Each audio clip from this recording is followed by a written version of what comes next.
ఆశ్చర్యకరమైన బైబిల్ పాఠముగా ఇర్మియా గ్రంథము 13వ అధ్యాయం చదువుకుందాము. యెహోవా నాతో ఈలాగు సెలవిచ్చెను, నీవు వెళ్ళి అవిసె నార నడికట్టుకొని నీ నడుమున దానిని కట్టుకొనుము, నీళ్లలో దాని వేయకుము. కావున యెహోవా మాట చొప్పున నేను నడికట్టు ఒకటి కొని నడుమున కట్టుకొంటిని. రెండవ మారు యెహోవా వాక్కు నాకు ప్రత్యక్షమై, నీవు కొని నడుమున కట్టుకొనిన నడికట్టును తీసుకుని లేచి యూఫ్రటీసు నొద్దకు పోయి అక్కడ నున్న బండబీటలో దానిని దాచిపెట్టుమనగా, యెహోవా నాకు ఆజ్ఞాపించినట్లు నేను పోయి యూఫ్రటీసు నొద్ద దాని దాచిపెట్టి తిని. అనేక దినములైన తరువాత యెహోవా, నీవు లేచి యూఫ్రటీసు నొద్దకు పోయి నేను అక్కడ దాచిపెట్టుమని నీకు ఆజ్ఞాపించిన నడికట్టును అక్కడ నుండి తీసుకొనుమని నాతో చెప్పగా, నేను యూఫ్రటీసు నొద్దకు పోయి త్రవ్వి ఆ నడికట్టును దాచిపెట్టిన చోట నుండి దాన్ని తీసుకుంటిని. నేను దానిని చూడగా ఆ నడికట్టు చెడిపోయి ఉండెను, అది దేనికిని పనికిరానిదాయెను. కాగా యెహోవా వాక్కు నాకు ప్రత్యక్షమై ఇలాగు సెలవిచ్చెను, యెహోవా ఈ మాట సెలవిచ్చుచున్నాడు, ఈ విధముగానే యూదా వారి గర్వమును యెరూషలేము నివాసుల మహాగర్వమును నేను భంగపరచుదును.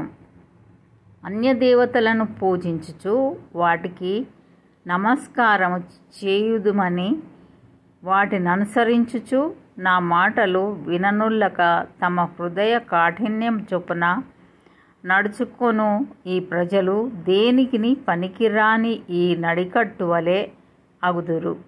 నాకు కీర్తి స్తోత్ర మహిమలు కలుగుటకై వారు నాకు జనముగా ఉండునట్లు నేను ఇశ్రాయేలు వంశస్థులనందరినీ యూదా వంశస్థులనందరినీ నడికట్టు నరుని నడుముకు అంటియున్న రీతిగా నన్ను అంటియుండజేసి తిని గాని వారు నా మాటలు వినకపోయి ఉన్నారని యెహోవా సెలవిచ్చుచున్నాడు. కాబట్టి నీవు వారితో చెప్పవలసిన మాట ఏదనగా, ఇశ్రాయేలు దేవుడైన యెహోవా ఇలాగు సెలవిచ్చుచున్నాడు, ప్రతి సిద్ధయు ద్రాక్షారసంతో నింపబడును, ప్రతి సిద్ధయు ద్రాక్షారసంతో నింపబడునని మాకు తెలియదా అని వారు నీతో అనిన ఎడల నీవు వారితో ఈ మాట చెప్పుము. యెహోవా సెలవిచ్చినదేమనగా, ఈ దేశ నివాసులనందరినీ దావీదు సింహాసనం మీద కూర్చుండు రాజులనేమి యాజకులనేమి ప్రవక్తలనేమి యెరూషలేము నివాసులనందరినీ నేను మత్తులుగా చేయబోచున్నాను. అప్పుడు నేను తండ్రులను కుమారులను అందరినీ ఏకముగా ఒకని మీద ఒకని పడద్రోయుదునని యెహోవా సెలవిచ్చుచున్నాడు. వారిని కరుణింపను, శిక్షింపకపోను, వారి ఎడల జాలిపడక నేను వారిని నశింపజేసెదను. చెవియొగ్గి వినుడి, యెహోవా ఆజ్ఞ ఇచ్చుచున్నాడు, గర్వపడకుడి. ఆయన చీకటి కమ్మజేయక మునుపే మీ కాళ్ళు చీకటి కొండలకు తగులక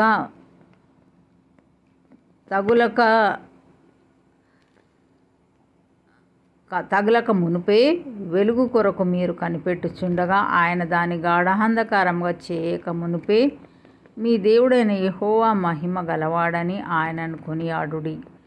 అయినను మీరు ఆ మాట విననొల్లని ఎడల మీ గర్వమును బట్టి నేను చాటున ఏడ్చుదును. యెహోవా మంద చెరపట్టబడినందున నా నేత్రము బహుగా వలపోయిచు కన్నీరు విడుచుచు నుండును. రాజును తల్లి అయిన రాణిని చూచి ఇట్లనము, మీ శిరోభూషణములను తలమీదనున్న మీ సుందర కిరీటమును పడిపోయెను.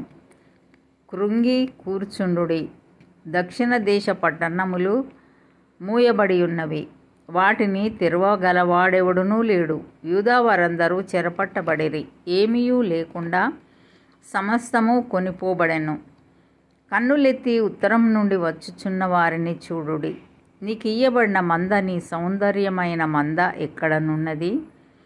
నీవు నీకు స్నేహితులుగా చేసుకున్న వారిని ఆయన నీ మీద అధిపతులుగా నియమించినప్పుడు నీవేమి చెప్పెదవు? ప్రసవించు స్త్రీ వేదన వంటి వేదన నిన్ను పట్టును గదా.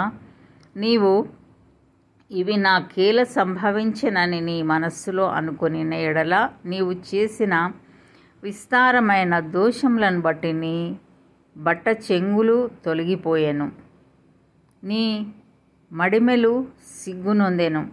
కూషు దేశస్థుడు తన చర్మమును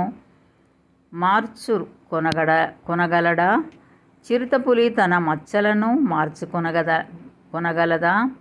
మార్చుకొనగలిగిన ఎడల కీడు చేయుటకు అలవాటు పడిన మీరును మేలు చేయ వల్లపడును.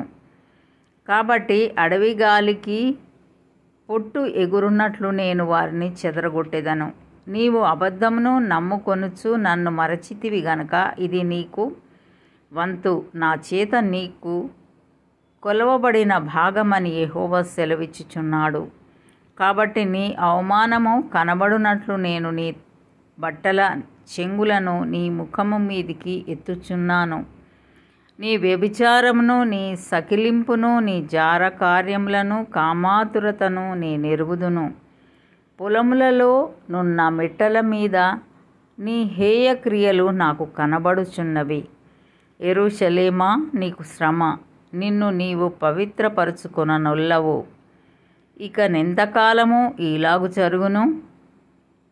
ఇంతటితో ఈ దినం కొరకైన బైబిల్ పాఠము సరి.